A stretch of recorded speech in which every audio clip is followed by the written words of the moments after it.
Hello everyone, कैसे हैं आप लोग। आई होप आप सब अच्छे होंगे और आप लोगों की ग्रेड वन की प्रिपरेशन अच्छे से चल रही होगी। आज हम लोग अनीता देसाई की बायोग्राफी पढ़ेंगे और उनसे रिलेटेड कुछ एमसीक्यूज भी करने वाले हैं। मैं 20+ एमसीक्यूज अनीता देसाई से रिलेटेड करवाऊंगी आप लोगों को। देखते हैं आज हम कितने कवर कर पाते हैं, क्योंकि वीडियो बहुत ज़्यादा बड़ी हो जाती है, फिर उसको समझने में थोड़ा सा टाइम लगता है और मैं नहीं चाहती हूँ कि आप लोग आप लोग बोर हों। ओके, चलिए तो हम स्टार्ट करते हैं। और स्टार्ट करने से पहले मैं आप लोगों को याद दिला देती हूँ कि आपको वीडियो को लाइक करना है और अगर आप चैनल पर नए हैं तो आपको चैनल को सब्सक्राइब करना है और बेल आइकन को प्रेस कर दीजिएगा, ताकि आप लोगों को मेरी वीडियोस टाइम टू टाइम सारी मिलती रहें और आप लोगों की ग्रेड वन की तैयारी अच्छे से चलती रहे। ओके, चलिए तो हम स्टार्ट करते हैं हमारी वीडियो अनीता देसाई की बायोग्राफी के ऊपर। अनीता देसाई एक बहुत अच्छी राइटर थी और ये भारतीय जो लाइफ होती थी, इंडियन लाइफ के बारे में सबको बताती थी। ओके, इनकी लेखनी जो थी, उस लेखनी में दो देशों के बीच में या फिर जो भारतीय जीवन होता था उस उन्हीं के ऊपर इनका ज़्यादा जोर होता था। मतलब हर चीज के बारे में ये उसी के ऊपर ज्यादा लिखती थी। ओके, चलिए तो अनीता देसाई का नाम पूरा क्या है। अनीता देसाई का पूरा नाम है अनीता मजूमदार देसाई।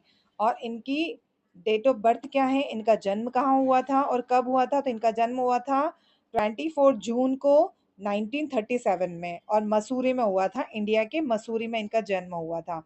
अब इनके लिटरेरी कैरियर देख लेते हैं हम। इनका लिटरेरी कैरियर था, फर्स्ट इनका पब्लिश हुआ था, फर्स्ट नोवेल पब्लिश कब हुआ था अनीता देसाई का, 1963 में। और 1963 में कौन सा पब्लिश हुआ था, तो क्राई द पिकॉक, ये इनका सबसे पहला नोवेल था। और ये मोस्ट इम्पॉर्टेंट भी है क्योंकि एग्जाम में ऐसी ही चीजें पूछी जाती हैं। ओके, चलिए फिर उसके बाद इनके कुछ इंपॉर्टेंट वर्क भी हैं।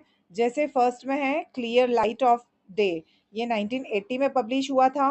और इसके अंदर क्या है, इसके अंदर इनकी खुद की बचपन की, है ना, कुछ बातें हैं। मतलब सेमी ऑटोबायोग्राफिकली नॉवेल है ये, इनकी खुद के ऊपर है ये पूरा नॉवेल। और ये जो नॉवेल है ये बुकर प्राइज के लिए भी नॉमिनेट, मतलब शॉर्ट लिस्ट में हुआ था, इसका नाम आया था। ओके, चलिए फिर है इन कस्टडी। इन कस्टडी 1984 में पब्लिश हुआ था। और ये एक हिंदी प्रोफेसर और एक उर्दू जो कवि होता है, उन दोनों की बीच की जो बात होती है या उनकी जो मुलाकात होती है, है ना, ये नोवेल उसी के ऊपर पूरा डिपेंड है। और इसके ऊपर एक फिल्म भी बनी है। और फिल्म को किसने बनाया था, फिल्म को अडॉप्ट किसने किया था, मर्चेंट इवोरी ने किया था। ओके, चलिए नेक्स्ट नेक्स्ट है, इम्पोर्टेंट है ये भी, फास्टिंग फिस्टिंग 1999 में हुआ था। ये फास्टिंग फिस्टिंग जो था वो 1999 में हुआ था। और इस ये भी बुकर प्राइज के लिए नॉमिनेट हुआ था, है ना। इसमें इंडिया और जो यूएस है, इंडिया और यूएस की फैमिली के बारे में बताया है कि दोनों के फैमिली के बीच में कैसे क्या तालमेल होता है। ओके, चलिए फिर अनीता देसाई एक अंग्रेजी साहित्य की प्रमुख लेखिका थी जो इंग्लिश में लिखती थी, है ना। और अपने जो मतलब ये किस में डीपली साइकोलॉजी राइटिंग होती थी इनकी, है ना, मनोवैज्ञानिक लेखन और भारतीय समाज में महिलाओं की स्थिति के बारे में बताती थी ये, है ना। अनीता देसाई का जन्म एक बंगाली परिवार, है ना, बंगाली परिवार से रिलेटेड थी ये। इनके पिता बंगाली थे और इनकी माँ जो थी वो जर्मन की थी। घर में जर्मन भाषा बोलती थी क्योंकि इनकी मम्मा जर्मन की थी, तो जर्मन भाषा ये बोलती थी। और स्कूल में जाकर इन्होंने अंग्रेजी सीखी थी। ओके, चलिए। और इन्होंने दिल्ली विश्वविद्यालय के मिरांडा हाउस कॉलेज से अंग्रेजी साहित्य में स्नातक की डिग्री प्राप्त की थी इन्होंने। अनीता देसाई को अनीता देसाई को उनको साहित्य अकादमिक पुरस्कार, पद्मश्री और पद्म भूषण जैसे प्रतिष्ठित सम्मान भी प्राप्त हुए हैं। और उनकी बेटी किरण देसाई भी प्रसिद्ध लेखिका हैं जिन्होंने द इनहेरिटेंस ऑफ लॉस, है ना, द इनहेरिटेंस ऑफ लॉस के लिए 2006 में बुकर पुरस्कार जीता था इन्होंने। ओके, चलिए। Anita Desai is recorded as one of the foremost voices in Indian English literature, है ना। इंग्लिश लिटरेचर में ही अपना, मतलब इन्होंने इंग्लिश लिटरेचर किया था, तो ये अपनी जितनी भी लेखनी होती थी, इनका जो लिखना होता था, ये अपना मतलब साहित्य होता था इनका जितना भी, ये सब इंडियंस के ऊपर लिखती थी। जितने भी भारतीय इनके साहित्य वो अंग्रेजी साहित्य होते थे, वो उसी में उनके बारे में दर्शाया होता था। Her exploration of female subjective and cultural hybrid, है ना, जो महिलाएं होती थी, महिलाओं के बारे में ज़्यादा प्रभावशाली ढंग से लिखती थी ये। और generation of writers in India and abroad, और ये इंडियन और जो एब्रोड के लोग होते थे उनके बीच में तालमेल कैसे, क्योंकि इनकी खुद की लाइफ, एक माँ जर्मन थी, है ना, माँ तो एब्रोड से थी और इनके पिता इंडियन थे, तो कैसे इन्होंने एक दूसरे के साथ रहे होंगे, कैसे क्या हुआ को, तो मोस्टली ये मतलब खुद की जीवन के बारे में जो बातें होती थी ये अपने साहित्य में ऐड करती थी। ओके, चलिए, तो अब हमने अनीता देसाई के बारे में ऊपर ऊपर से कुछ बातें जान ली हैं। अब हम अनीता देसाई से रिलेटेड कुछ मोस्ट इम्पोर्टेंट एमसीक्यूज करने वाले हैं। ओके, मैं 25 मोस्ट इम्पोर्टेंट एमसीक्यूज लाई हूँ।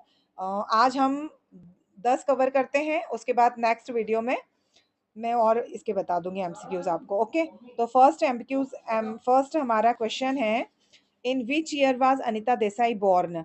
अनीता देसाई का जन्म कब हुआ था? ओके, तो अभी हमने ऊपर देखा था अनीता देसाई का जन्म कब हुआ था, तो 1937 में उनका जन्म हुआ था। ओके, चलिए, फिर नेक्स्ट क्वेश्चन है हमारा, Anita Desai was born in which city? तो अभी हमने ऊपर यही चीज देखी थी कि अनीता देसाई का जन्म हुआ था जून में 1937 में, और कहाँ हुआ था, तो मसूरी में हुआ था इनका जन्म। ओके, चलिए, नेक्स्ट क्वेश्चन है, क्वेश्चन नंबर 3 हमारा, Anita Desai mother was originally from which country? Anita Desai की माँ कहाँ से थी? तो अनीता देसाई की माँ कहाँ से थी?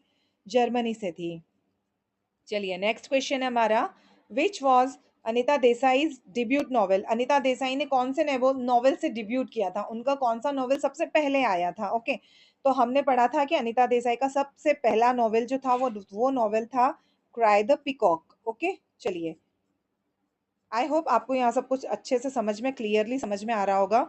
और आप लोगों को मैं एक बार फिर से याद दिला देती हूँ कि आप लोगों को चैनल को सब्सक्राइब जरूर करना है और बेल आइकन जरूर प्रेस कर दीजिएगा, ताकि आप लोगों को सारे वीडियोस टॉपिक बाय टॉपिक मैं पढ़ा रही हूँ, तो आप लोगों को सारे वीडियोस टाइम टू टाइम मिलते रहे। ओके, चलिए, नेक्स्ट है हमारा, in which year was cry the peacock published? जो क्राई द पिकॉक था इनका फर्स्ट नॉवेल था, ये कब पब्लिश हुआ था? तो ये पब्लिश हुआ था 1963 में पब्लिश हुआ था ये। ओके, चलिए, नेक्स्ट क्वेश्चन हमारा, which novel by Anita Desai was shortlisted for the Booker prize in 1980? है ना, 1980 में कौन सा नॉवेल ऐसा था जो बुकर प्राइज के लिए शॉर्ट लिस्टेड में आया था, है ना, लिस्ट बनी थी, तो कौन सा था वो नॉवेल? वो था novel clear light of day. Okay, ये वाला नॉवेल था उनका।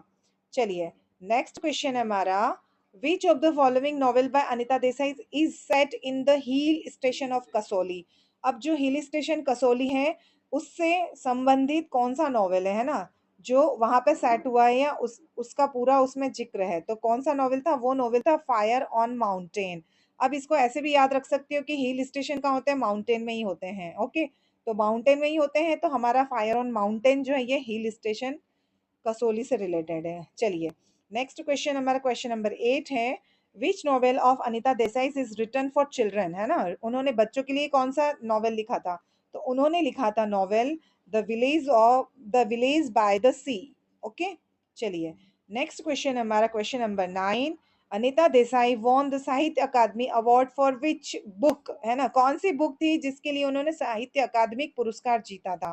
तो कौन सा था वो नॉवेल था fire on the mountain. Okay, चलिए, नेक्स्ट क्वेश्चन है मैं क्वेश्चन नंबर 10, और ये हमारा लास्ट क्वेश्चन है। आपको सीरीज कैसी लगती है प्लीज आप कमेंट करके मुझे जरूर बताइएगा, और इससे आगे के जो एमसीक्यूज हैं हम अगले वीडियो में कवर करेंगे। ओके, तो चलिए, नेक्स्ट क्वेश्चन हमारा क्वेश्चन नंबर 10 है, Anita Desai fiction mainly explore which theme?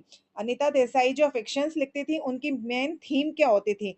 तो उनकी थीम होती थी साइकोलॉजिकल रियलिज्म होती थी, है ना, मनोवैज्ञानिक, है ना, और मनोवैज्ञानिक संस्कृति, और क्या बोलते थे, भारतीय संस्कृति, और इसी से रिलेटेड वो सब कुछ लिखती थी। ओके, तो हमारा जो सेशन है हम यहीं ख़त्म करते हैं, और आप लोगों के सेशन कैसा लगता है प्लीज़ मुझे लाइक और कमेंट करके ज़रूर बताइएगा। Okay, bye bye, thank you.